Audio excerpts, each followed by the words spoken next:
भगवान को पाने के 3 रास्ते गीता में बताए गए हैं। इनमें से पहला है कर्म योग, दूसरा ज्ञान योग और तीसरा भक्ति योग। भगवान श्री कृष्ण जब अर्जुन को इन तीनों तरीके के बारे में बताते हैं, तब अर्जुन कहते हैं कि वे इन तीनों रास्तों पर नहीं चल पाएंगे। तब भगवान कहते हैं कि चौथा और सबसे आसान तरीका है शरणागति, लेकिन इसके लिए आपको मैं को छोड़कर धर्म का होना पड़ेगा। उन्होंने आगे कहा कि भगवान श्री कृष्ण इस संसार की शुरुआत से पहले भी थे और इस संसार के अंत के बाद भी रहेंगे।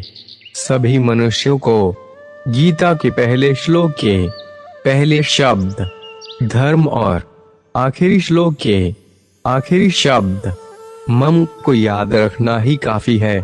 धर्म का मतलब है धर्म मेरा है, मैं धर्म का हूं। इसलिए जो भी श्री कृष्ण को इस भावना से स्मरण करेगा वो उन्हें पा सकेगा।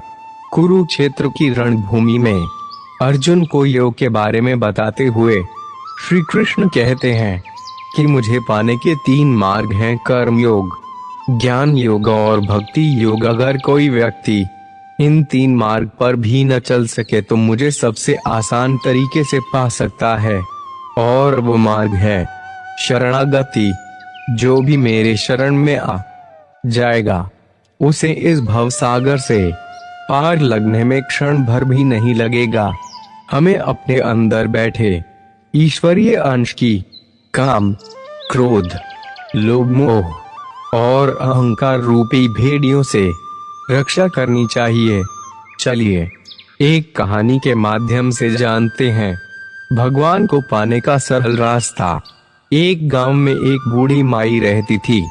माई का आगे पीछे कोई नहीं था, इसलिए बूढ़ी माई बेचारी अकेली रहती थी। एक दिन उस गांव में एक साधु आया। बूढ़ी माई ने साधु का बहुत ही प्रेम पूर्वक आदर सत्कार किया। जब साधु जाने लगा तो बूढ़ी माई ने कहा, महात्मा जी, आप तो ईश्वर के परम भक्त हैं, कृपा करके मुझे ऐसा आशीर्वाद दीजिए जिससे मेरा अकेलापन दूर हो जाए। अकेले रह करके उब चुकी हूँ।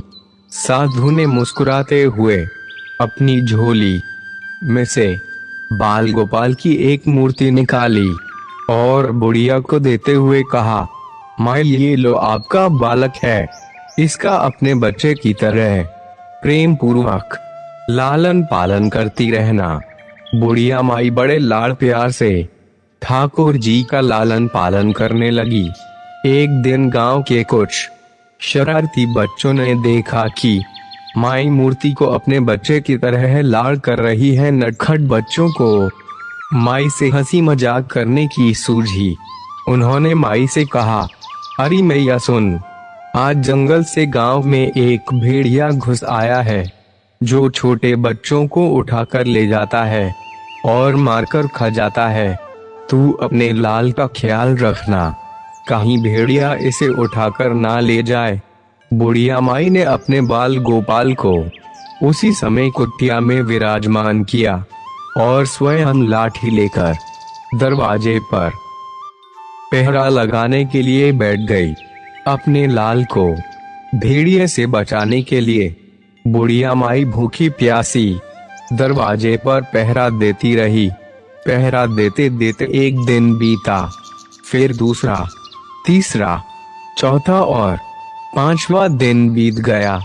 बुढ़िया माई 5 दिन और 5 रात लगातार बगैर पल के झपकाए भेड़िए से अपने बाल गोपाल की रक्षा के लिए पहरा देती रही।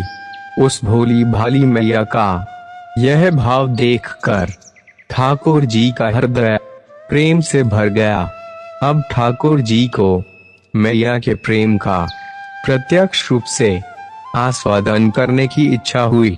भगवान बहुत ही सुंदर रूप धारण कर वस्त्राभूषणों से सुसज्जित होकर माई के पास आए।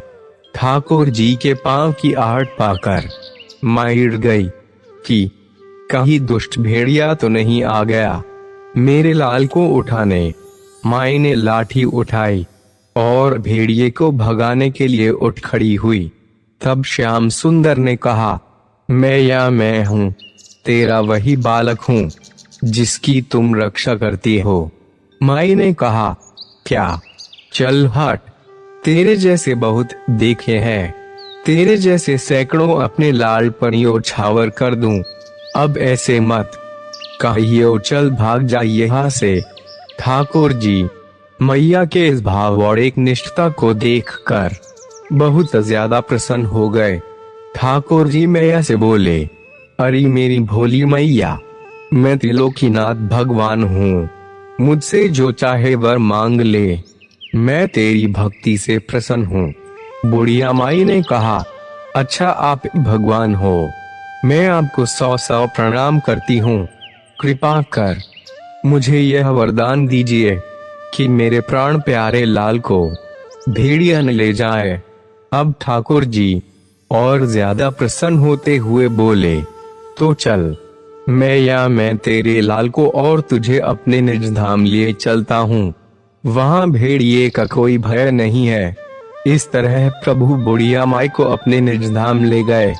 इस कहानी से शिक्षा मिलती है कि हमें अपने अंदर बैठे ईश्वरीय अंश की काम, क्रोध, लोभ, मोह और अहंकार रूपी भेड़ियों से रक्षा करनी चाहिए। जब हम पूरी तरह से तन्मय होकर अपनी पवित्रता और शांति की रक्षा करते हैं तो एक न एक दिन ईश्वर हमें दर्शन जरूर देते हैं। भगवान को पाने का सबसे सरल मार्ग है भगवान को प्रेम करो, निष्काम प्रेम, जैसे बुढ़िया माई ने किया। जय श्री कृष्णा।